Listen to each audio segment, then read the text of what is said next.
আসসালামু আলাইকুম ওয়া রাহমাতুল্লাহ। আজ আমি আপনাদের সামনে নুরানি পরী হাজির করার আমল নিয়ে আসলাম। ভিডিওটা সম্পূর্ণ ধৈর্য সহকারে দেখবেন।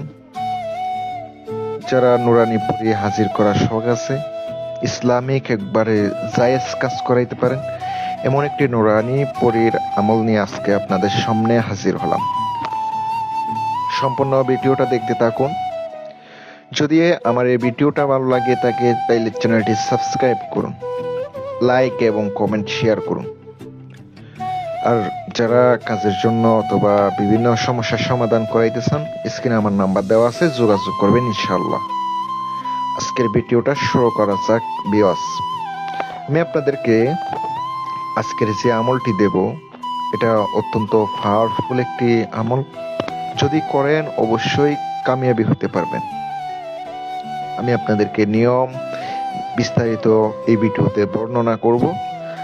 যদি বুঝেন তাইলে আপনি বুঝে শুনে কাজ করতে পারেন।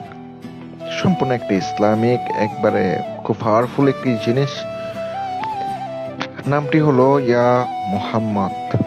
এটা দিয়ে একবারে একটা নুরানি ছোট পরী হাজির করতে পারবেন। একবারে নুরানি পরী আপনার সামনে হাজির হয়ে যাবে।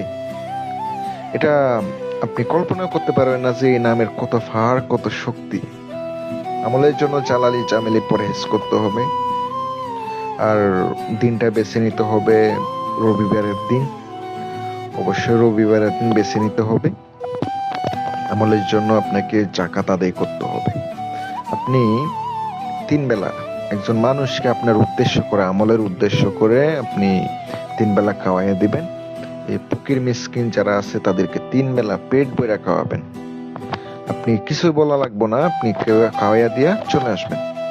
এবার আপনাকে রবিবারের দিন রাত্রে বেলা রাত 11টার সময় পাক পবিত্র হয়ে উজু গোসল করে আপনাকে বসতে হবে। ভালো মানে একটা আগরবাতি জ্বালাবেন আর কেবলামুখী হয়ে বসবেন। আর হেসার দিতে হবে। হেসার দেওয়ার যে আমল আছে এটা হচ্ছে, আমি বলে দিই, শুনেন মনোযোগ দিয়ে। একটা চাক্কুর উপরে আয়াতুল কুরসি, সূরা ফালাক, সূরা নাস, সূরা ইখলাস, 4 কুল পরে আয়াতুল কুরসি পরে ফুক দিয়ে একটা গোল দায়রা দিবেন। ওই দায়রার মধ্যে বসবেন। বসে আপনাকে ইয়া মুহাম্মদ এই নামটি পড়তে হবে। আপনি 3000 একবার পড়বেন। আগে দুরুদে ইব্রাহিম পড়বেন 11 বার। এরপর আবারও আপনাকে 11 বার পড়তে হবে। এইভাবে আপনি আমলটি কমপক্ষে 7 দিন অথবা 3 দিন করেন। 3 দিনে যদি না বুঝতে পারেন তাইলে আপনি 7 দিন করেন। ইনশাআল্লাহ অবশ্যই আপনার সামনে 7 দিনে হাজির হবে। হাজির হওয়ার পরে অবশ্যই সুলাইমান আলাইহি ওয়াসাল্লামের কসম দিতে হবে।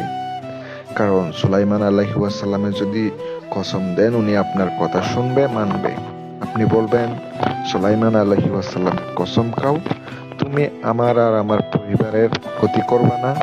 এগুলো সব অবশ্যই আপনি তাকে বলবেন, শর্ত দিবেন। ওই শর্ত মতো আপনার সাথে থাকবে, কাজ করবে।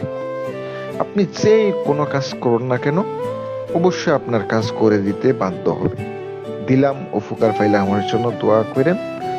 আর চ্যানেলটি সাবস্ক্রাইব করবেন, লাইক এবং কমেন্ট শেয়ার করবেন ভিউয়ার্স। আসসালামু আলাইকুম ওয়া রাহমাতুল্লাহ।